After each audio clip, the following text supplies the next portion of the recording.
All right, morning. It's Thursday, and it's gonna be a good day. I've been up for a bit. Woke up about 2:30, prayed a little bit, laid in bed, and then thought, you know what, I'm getting up. So I've been working. Got a new toy, Remarkable. It's a kind of a writing pad. It's incredible. So a friend of mine gave it to me, and I just really enjoyed creating folders. It's really just like a notebook that you can just keep going forever. So anyway, it's been really good. So I was doing that and spent a little time studying, and so I'm ready to rock and roll. Hope you are. It's Thursday, and we're almost halfway. I mean, we're almost through the week now, so we're on the downhill side for a working man. Thursday feels like a Friday night almost. So looking forward to that. And I'm gonna get with a guy today. Very excited about, kind of a new believer, and that just wants to chat about spiritual things. And so, man, I can't wait. So I love everything about life, don't you? There's so much good in everything, especially if you just like get lock some of the world out and quit worrying about stuff you can't control and all of that, and just live your life. It's good. So here's where we are. Listen, we're in the book of First Peter. We're almost done with this. After today, I may have one more day. I may finish Friday, and we'll see. But man, it's been rich. This is our 30th session in the book, so I want to jump right into it and get going. Yesterday, we finished up. We're looking at attitudes for hard times, right? That's spiritual attitudes for hard times, and that's what we've been looking at because that's what Peter is talking about. So he said that when hard times come, there's some things that we need to do. One is that we need to have an attitude of submission to the leaders in our church. It's funny to me. We tend to isolate church and compartmentalize things, but the scriptures don't do that. The scriptures don't is not church is something you go to. It's a family that you belong to, and so it's a day-to-day thing. It's not Sunday church. No, it's life. We walk together through life, and so anyway, he just tells us that we should submit to the elders, that those who have spiritual oversight over us. We should line up under that, and if the Spirit of God's moving them to teach through this section, then we need to line up under it. If the Spirit of God's leading them to want to do a ministry in certain things, and we should line up underneath that, and just because they keep us in check, right? Because we tend to want to just bounce around and get all upset about whatever, and it's the job of a pastor to kind of lead and feed, to settle everybody down. Let's just feed. Let's keep going true north. Let's don't get distracted. Let's watch out for wolves. That's kind of the thing. And so we just submit to the shepherds. The second thing is we have an attitude of humility where we clothe ourselves with that. So there's a humility. How do we go through hard times? Quit worrying about yourself. Start focusing on somebody else. Lift others up. Line up underneath other people. Regard others as more important than yourself. And the third thing was to give God the cares that we have, because he cares for us. So we take our worries. Hard times are here, and we're like, oh, no. You give it to the Lord. Don't take it back. Just give it to the Lord. Then we so it's submission, humility, and trust. And then yesterday we looked at being alert and self-controlled. Why? Because there's a devil that's roaring. And we have to be aware of Satan's desires. That's 4 and 5. Be alert and self-control, an attitude of alertness, self-control, and an attitude of awareness of Satan's schemes. And so that's where we find ourselves. And that's found in 1 Peter chapter 5, verse 8. We're going to look at verse 9 today. He says, be alert and sober-minded. Your enemy, the devil, prowls around like a roaring lion, seeking someone whom he may devour. So that was yesterday, and today ties into it. So I want to just review those for just a minute. You and I have to be alert and self-controlled. That means it's in our thought life. Everything is lived in the head, and we can't stress that enough, right?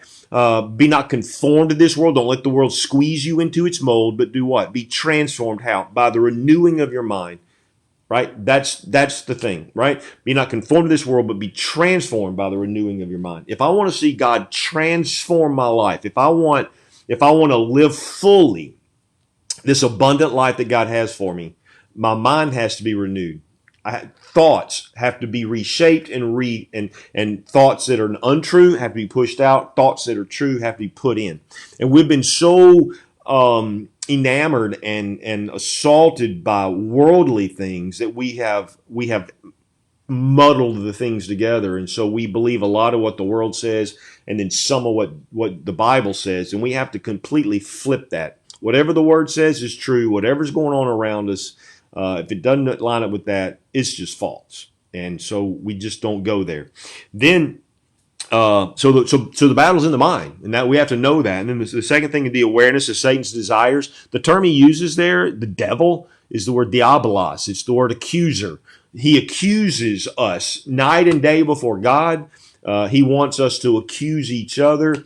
He's our adversary. He's not for us. There's nothing about him that is good. He came to steal, kill, and destroy. He's got one mission: wreak havoc on God and his creation as much as he can. And so that's what he does. The word diabolos is akin to slanderer.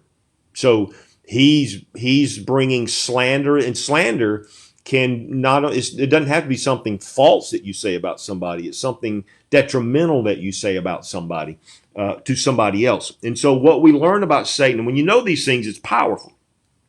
He accuses us to God constantly. And God's not going to be moved because God is a God of truth, but he accuses the brethren night and day, the scripture says. The second thing is he accuses us to others, and he accuses others to us. So he wants me to find fault in everybody that I can, and he wants others to find fault with me. And then he wants us to accuse ourselves. He wants us to feel defeated, to feel like we're no good. I'll never measure up. Christ surely can't forgive me for this. These are the assaults. And really, it's only in those three realms that the diabolos comes after us. He wants us to devour each other. He wants us to devour God and just trash him. He wants us to devour each other, and he wants us to devour our own selves. So knowing that, how do we, if he's prowling around, how do I stay safe? What do I need to do? How do I beat him off of this thing? Well, this is where the scriptures come in, and they're really clear. He says, verse 9, and this is where we're going today, the attitude of resistance. So resist him, standing firm in the faith, because you know that the family of believers throughout the world is undergoing the same kind of sufferings. So what does he mean there? Well, he says resist, right? You resist him. So how do we resist this enemy? It's amazing how squirrely the church can get. And, that's why not many should become teachers, for by they encourage stricter judgment. There's a lot of people out there claiming to be teachers and preachers who are spitting out really garbage, just non-truth. And, we get all confused in that. And you got people wearing t-shirts, stomp on the devil and all this kind of stuff. And you may be one of those. And I'm not trying to offend you. I'm just letting you know, we don't stomp on the devil. We don't. In fact, Michael the archangel, said, "Hey, I'm just going to entrust that to God." And so that's not our territory. That's a spiritual territory. Now, so when you hear people say, we just need to bind the devil. Well, what does that mean? Bind the devil? I don't. For how long? I mean, can we just do that and then he's gone from the world? Why haven't we done that? Is it just for a season? Is it a 10-second timeout? What? See, you understand when we start thinking about what people have taught us.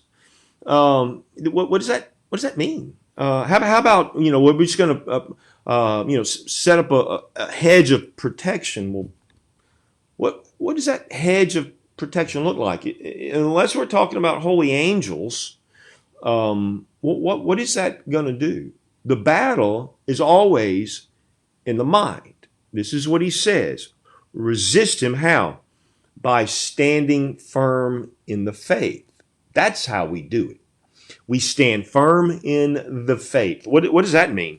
Well, it means that I trust God and I know his truth. To stand firm in the faith means this faith once for all delivered, the truth that has been delivered to you and me. We stand on that, right? Let me ask you a question. How did Jesus do it when he was led out into the wilderness and Satan assaulted him? You remember that story where Satan comes at him and he begins to say, "Hey man, I know you're hungry. Why don't you just turn that stone into bread?" I mean, come on. What does Jesus do? How did he resist the devil? Did he have a conversation with him? Did he bind him? Did he pray a hedge of protection around himself? Or did he speak truth? Man shall not live by bread alone, but every word that comes out of the mouth of the Lord, right? Isn't that what he did? Thou shalt not tempt the Lord thy God. When he said, "Hey, just throw yourself down from the top of this building, and God will save you." How did Jesus defeat the diabolos? Truth. When Peter began to speak untruth to Jesus and say, "That won't happen. I'm not letting anybody kill and destroy you." What did Jesus say to him? "Get thee behind me, Satan, for you do not have in your mind the works of God," right? So he attributed the assault on truth that Peter was giving to him as though Satan himself were doing it. And he knew truth. Jesus knew the truth because he was truth. And he kept firing that off. It is truth that will set us free, right? Isn't that what Jesus says? Know the truth and it shall set you free. So I know some of you may be like, "Man, this sounds too easy." I'm not saying it's easy. 2 Corinthians 10, listen to what this says. 2 Corinthians 10:3. "For though we live in the world, we do not wage war as the world does," right? So Satan's coming at me. I'm not going to wage war. I'm not going to fisticuff the guy. I'm not going to, do whatever kind of things we would normally do in some sort of battle. What am I going to do? "The weapons that we fight," verse 4, "are not the weapons of the world. On the contrary, they have divine power to demolish strongholds. We demolish arguments and every pretension that sets itself up against" what? "The knowledge of God. And we take every thought captive to make it obedient to Christ." What does he say we do? Well, we know God. We know truth. We trust that truth and we obey that truth. That's what he just told us there. On the contrary, they have divine powers to demolish strongholds. We demolish arguments and every pretension that sets itself up against the knowledge of God. We know what God has told us. And we take captive every thought. That is, we trust those thoughts and then we obey it to become obedient to Christ. So we don't let the thoughts that Satan throws at us, accusing you and me. See, we're not going to get into that. I'm not going to accuse God. I'm not going to let him accuse myself. I'm going to know the truth. And I'm going to say, though I have committed those sins, my God has taken my sins and cast them as far as the east is from the west. And he remembers them no more. I know that. I trust that and I obey that. So get thee behind me, Satan. I'm resisting you on that. And when people, when I feel compelled to want to accuse someone of something, I slow down long enough to realize that God's grace was gracious in my own life, that he has forgiven me and I should forgive them, and I shouldn't let the sun go down on my anger. And so I defeat the devil because I know the truth and I live the truth and I obey the truth. It always is about that. So let's don't make this thing more than it is. How do we resist the devil? We have our weapon. It's truth and obedience. Let me give you another verse that will say the same thing. 1 Timothy chapter 1, he says, "Timothy, my son, I'm giving you this command in keeping with the prophecies once made about you, so that by recalling them you may fight the battle well." See, there we go. There's a battle. He's fighting it. Who's he fighting? The diabolos. What does he say? "Holding on to the faith and a good conscience, which some have rejected and so have suffered shipwreck with regard to their faith." What did they do? They rejected faith, the truth and the faith once and all delivered, and their disobedience gave them a non-clean conscience. And so what is Timothy saying? How do we defeat? How do we resist? How did Paul tell Timothy to fight? Truth, to faith in the Word of God. That God said it, therefore that settles it. All things work together for good to those that love God and are called according to his purpose. That is either truth that you believe or it's not. That every good and perfect gift cometh down from the Father of lights, in whom there's no shifting shadow. Right? This is truth. He will keep thou in perfect peace, whose mind is stayed on thee. These are the truths. You should know these in your head. They should flow from you so that they become in your wheelhouse. This is what the scriptures mean to us. And then and a good conscience. Listen, if you're living by the truth, Satan has no real foothold to grab a hold of you with. The only footholds that Satan has to crawl up our back is when we sin. Right? That's it. Don't let the sun go down in your anger. Don't give the devil a foothold. What's he saying there? Get rid of that anger. Get rid of that unforgiveness. Put that stuff aside. Be obedient. Don't let it turn into sin. And what happens? Satan has no foothold. Same thing in the area of intimacy and marriage. 1 Corinthians 7. That we should be meeting each other's needs in that sexual sense, in that sense of intimacy, except for a time, he says, where maybe for prayer and fasting we stay away from each other. But then he said, but come together again, lest Satan tempt you. Right? So there's those concepts that we find in the scriptures. And then, I would just remind you that 2 Corinthians 11 says Paul was talking to the Corinthian church, and he says, I fear, 2 Corinthians 11:3, I fear lest just as Satan tempted Eve, his desire is to lead you away from a pure and simple devotion to Christ. What does that mean? The purity of the word and a simple devotion to the truth of the word in knowledge and in obedience. And so it always comes down to those things. So let's don't turn this thing into some mystical thing. Let's don't make it more than it is. I don't have to wage war with the devil. My armor is not offensive in that sense. The only weapon that I'll hold that is an offensive weapon is the truth, the sword of the Spirit, right? That's it.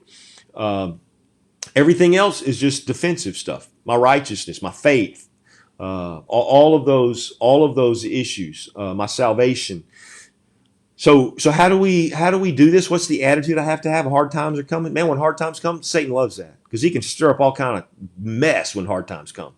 And he can make us hate each other, and he can make us doubt ourselves, and he can make us doubt God. And so what's my assault when hard times come? What's that attitude got to be? I'm going to resist that. How? Firm in the faith. I'm gonna understand the truth.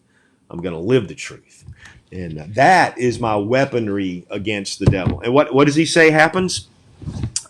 He says that James rather says, and he will flee from us.